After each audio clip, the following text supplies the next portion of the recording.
A few years ago, a friend of mine was driving through an intersection that he'd gone through many times before, and another truck came rolling through a red light and came and slammed into him and totaled his truck and caused my friend to be in the hospital for a while and go through a lot of painful rehab over the next few months. Sometime after that, he and I were driving through the same intersection, and I watched him flinch. I watched him turn to anticipate kind of the phantom truck that was going to come through the intersection and pile into him. What I noticed was that what he expected to happen in that intersection that he traveled through so many times before had changed. He simply was reacting to a new reality that might take place in that intersection that had never happened before. So much of our life is built upon expectations. We expect when we go through an intersection that somebody's going to stop at that red light and not come through it. We anticipate that the red light will turn green and before long we'll be able to go. We anticipate that we turn on a light switch and the light will come on.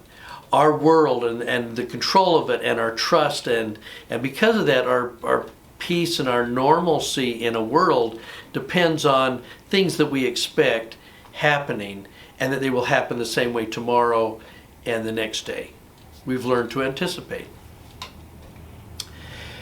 As we're watching the world be changed by a virus and by racial divide, and as the world is kind of shaking through trying to decide how it handles these things. So often I talk to people and I'm saying, what is it that you're expecting? And they say, I don't know what's coming next.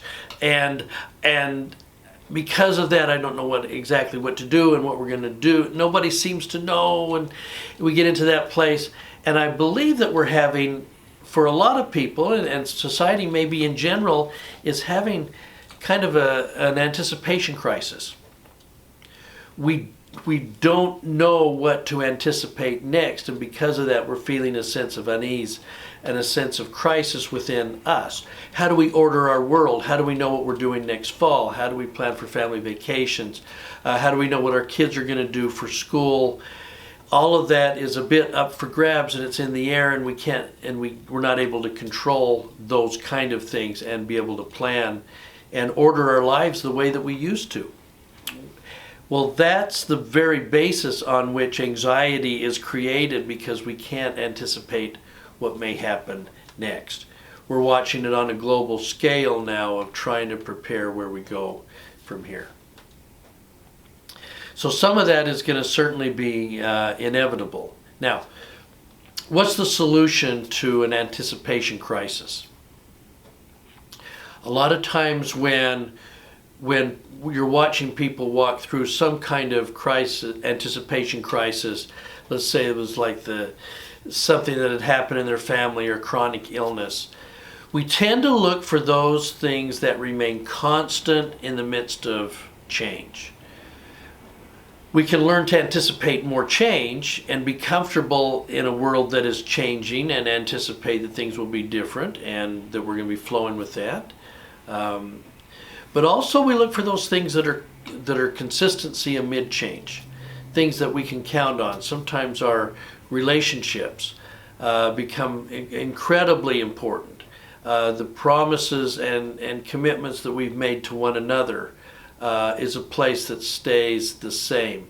We're looking for those places that we can go that seem to always be there no matter what else is going on. So our remedy, if you will, for what do we do to handle these kind of crisis situations of anticipation is that, number one, we start to change what it is that we're anticipating.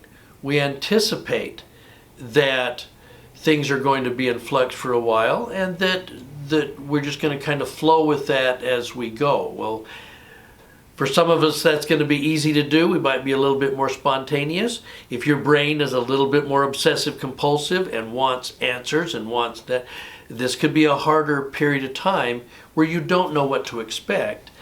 and trying to calm your brain and at least recognizing what's going on so that you begin to change what you're anticipating and what you expect will happen.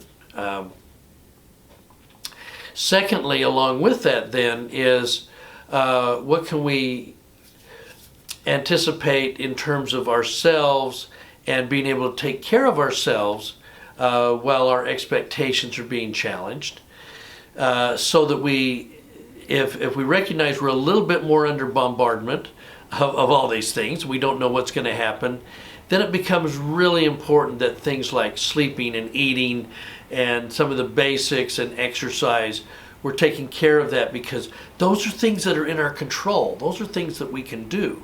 Those are the things that we should cling to. So, what's the takeaway? The takeaway is that what we are expecting is going to be evolving, and we expect that that will be changing. And number two, we're going to look for those places that are going to be consistency amid change. That's going to be our relationships. That's going to be taking care of ourselves. There's ways we can manage anticipating these changes that are coming. But the thing that won't work is if we freeze and we kind of wait and we're going to bunker up until everything is different, and then we're going to slowly crawl out to a world that looks exactly the same, or anticipate that it's going to be much, much worse. No, the world is doing what the world has always done, and that is that it changes and evolves to a different level, and we just have to kind of prepare ourselves and just recognize what that feeling is inside your chest, that's just a certain amount of expectation crisis, or your anticipations are changing. Under these circumstances, probably normal and probably what everybody else is going through. Hey, listen, we can do this. We just gotta hang together a little bit. Thanks for watching.